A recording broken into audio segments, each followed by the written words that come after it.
മല്ലു ആർട്ടിൻ്റെ പുതിയ വീഡിയോയിലേക്ക് ഏവർക്കും സ്വാഗതം. ഇന്ന് കേരളത്തിൽ ഏറ്റവും കൂടുതൽ വാർത്താ പ്രാധാന്യമുള്ള വിഷയങ്ങളിലൊന്നാണ് പാമ്പുകൾ. നമ്മുടെ നാട്ടിൽ കാണപ്പെടുന്ന പാമ്പുകളിൽ 80% വിഷമില്ലാത്തതാണ്. വിഷമുള്ളതിൽ തന്നെ പ്രധാനപ്പെട്ടതാണ് അണലി, മൂർഖൻ, ശംഖുവരയൻ തുടങ്ങിയവ. വിഷമുള്ള പാമ്പുകളെ തന്നെ നമുക്ക് രണ്ടായി തരംതിരിക്കാം. അതിൽ ഒന്നാമത്തേതാണ് നമ്മളുടെ ശരീരത്തിൻ്റെ നാഡീവ്യവസ്ഥയെ ബാധിക്കുന്നത്. അതിനൊരു ഉദാഹരണമാണ് ശംഖുവരയൻ, മൂർഖൻ തുടങ്ങിയവ. രണ്ടാമത്തെ കാറ്റഗറിയാണ് നമ്മളുടെ രക്തധമനികളെയും രക്തം കട്ടപിടിക്കുന്ന പ്രക്രിയയെയും ബാധിക്കുന്ന വിഷമുള്ള പാമ്പുകൾ. ഉദാഹരണമാണ് അണലി. പാമ്പുകടിയേറ്റാൽ എന്ത് ചെയ്യണം, ആശുപത്രിയിൽ എത്തിക്കുന്നതിന് മുൻപേ എന്തൊക്കെ കാര്യങ്ങൾ ശ്രദ്ധിക്കണം തുടങ്ങിയ കാര്യങ്ങളാണ് നമ്മൾ ഈ വീഡിയോയിലൂടെ പറയാൻ ഉദ്ദേശിക്കുന്നത്. രണ്ട് തരത്തിലുള്ള പാമ്പുകടിയിലും രോഗലക്ഷണങ്ങൾ വ്യത്യസ്തപ്പെടാം. നാഡീവ്യവസ്ഥയെ ബാധിക്കുമ്പോൾ കൺപോളകൾ അടഞ്ഞു പോവുക, രണ്ടായി കാണുക, ശ്വാസതടസ്സം അനുഭവപ്പെടുക എന്നിവ കാണാം.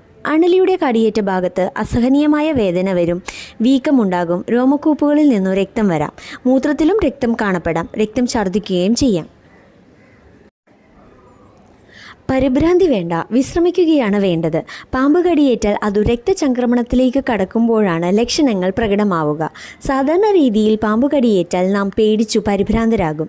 പേടി കാരണം ശരീരത്തിൽ അഡ്രിനാലിൻ എന്ന ഹോർമോൺ ഉൽപ്പാദിക്കപ്പെടും. ഹൃദയം ശക്തമായി ഇടിക്കാൻ തുടങ്ങും.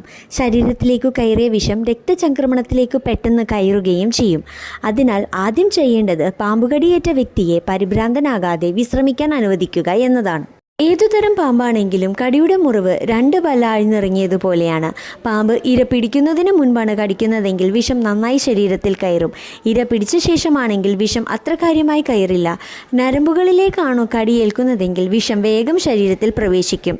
വിഷം നാഡിയെ ബാധിച്ചാൽ ആശുപത്രിയിൽ എത്തിക്കുന്നതുവരെ CPR നൽകണം, 1 മിനിറ്റിൽ 6 തവണ എന്ന രീതിയിൽ. ആശുപത്രിയിൽ എത്തിക്കുന്നതിന് മുൻപ് എന്തൊക്കെ കാര്യങ്ങൾ ശ്രദ്ധിക്കണം, എങ്ങനെ ശുശ്രൂഷ നൽകാം? കടിയേറ്റ ഭാഗം അനക്കാതിരിക്കാൻ സ്പ്ലിൻറ്റ് ചെയ്യുക, ഒടുവിലും മറ്റും ചെയ്യുന്നത് പോലെ. തടിയോ മരക്കഷ്ണമോ കട്ടിയുള്ള കടലാസോ മാഗ്നീസോ ഉപയോഗിക്കാം. ശരീരം അനങ്ങുന്നതിനു വിഷം പെട്ടെന്ന് ശരീരത്തിലേക്ക് പടരാൻ ഇടയാകും. നടക്കാൻ അനുവദിക്കരുത്. കസേരയിലിരുത്തി വേണം കാറിൽ പോയും കയറ്റാൻ. ആശുപത്രിയിൽ എത്തിയാൽ വീൽ ചെയർ ഉപയോഗിക്കാം. പാമ്പ് കടിയേറ്റ സ്ഥലത്ത് കൂടുതൽ മുറിവുണ്ടാക്കി രക്തം കളയാൻ നോക്കരുത്. കടിയേറ്റ സ്ഥലത്ത് ചായപ്പൊടിയോ പഞ്ചസാരയോ പോലുള്ള വസ്തുക്കളും ഇടരുത്. ഇലാസ്റ്റിക് ബാൻഡേജ് കൊണ്ട് കടിയേറ്റ ഭാഗത്തു കെട്ടിവെക്കാം. കയറും മറ്റുകൊണ്ട് മുറിവിൻ്റെ മുകളിൽ കെട്ടേണ്ടതില്ല. എത്രയും വേഗം ആശുപത്രിയിൽ എത്തിക്കുക, അതും ആൻറ്റിവെനമുള്ള ആശുപത്രിയിൽ എത്രയും വേഗം എത്തിക്കുക. ഈ വീഡിയോ എല്ലാവർക്കും ഹെൽപ്ഫുൾ ആയിരിക്കുമെന്ന് വിശ്വസിക്കുന്നു. ഇനിയും ഇതേപോലുള്ള ഇൻഫോർമേറ്റീവായ വീഡിയോകൾക്കായി ചാനൽ സബ്സ്ക്രൈബ് ചെയ്യുക.